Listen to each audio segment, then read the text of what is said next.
144 வந்து ஒரு குவாக்கியான ஒரு முழுக்க ஃபன் பேஸ்ட் ஃபிலிம். மதுரையில் நடக்கிற கதைனால மதுரை ஸ்லாங் பேசணும், அந்த பாடி லாங்குவேஜ் ஃபாலோ பண்ணுங்கிற சேலஞ்ச் எனக்கு ரொம்ப பிடிச்சிருந்தது. ஸோ அதனால தான் இதை பண்ணேன். இதில் மதன்கிற ஒரு இல்லீகல் கார் ரேசரோட கேரக்டர் பண்ணியிருக்கேன். படம் சூப்பராக வந்திருக்கு.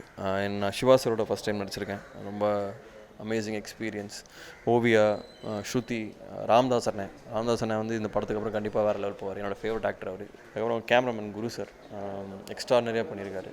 டைரக்டர் மணிகண்டன் சார், அவர் திருமங்கலம் தான். ஸோ அவரோட அந்த மதுரை ஆத்தென்டிசிட்டி என்னென்னு தெரியும். ஏன்னா சூஸ் பண்ண இன்னொரு காரணம் வந்து மதுரை ஒன்றாவே வைலன்ஸ், அருவா, கோபம், தாடி அந்த மாதிரி தான் இருக்கும். இது இன்னொரு சைட் ஆஃப் மதுரை. இந்த படத்தை போய் பாருங்கள். இதில் வந்து க்ளீன் ஹியூமர், எந்த டபுள் மீனிங், சிரிக்க வைக்கணும்னு எந்த சீப் டாக்டிக் அந்த மாதிரி எதுவும் பண்ணாமல் க்ளீனான ஒரு படம்.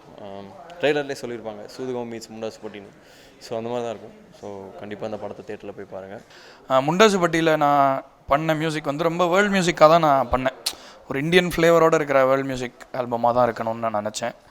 இந்த படத்தில் நான் வந்து இன்னும் கொஞ்சம் லோக்கல் நேட்டிவ் எலிமெண்ட்ஸ் வர மாதிரி இருக்கலாமே, நேட்டிவாக இருக்கிற விஷயங்களை வச்சு பண்ணலான்ட்டு நினச்சேன். இது வந்து இன்னும் கொஞ்சம் செலிப்ரேஷன் மோடு இன்னும் ஜாஸ்தியாக இருக்கும். இன்னும் கொஞ்சம் ஆரவாரமான இசை தேவைப்பட்டது இந்த படத்துக்காக. பூவே பூவினமே இஸ் அ கான்ட்ராஸ்ட் இந்த ஆல்பம். அந்த பாட்டு தான் சின்மயி பாடியிருக்காங்க. She is an amazing singer. Tamil நல்லா உச்சரிக்க தெரிஞ்ச ஒரு சிங்கர் மெயினாக. அதுதான் இங்கே ரொம்ப கம்மி.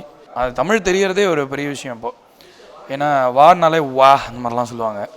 பட் அந்த மாதிரிலாம் இல்லை, நல்ல தமிழ் தெரிஞ்ச ஒரு சிங்கரோட ஒர்க் பண்ணுறது தனி குஷி தான் அது.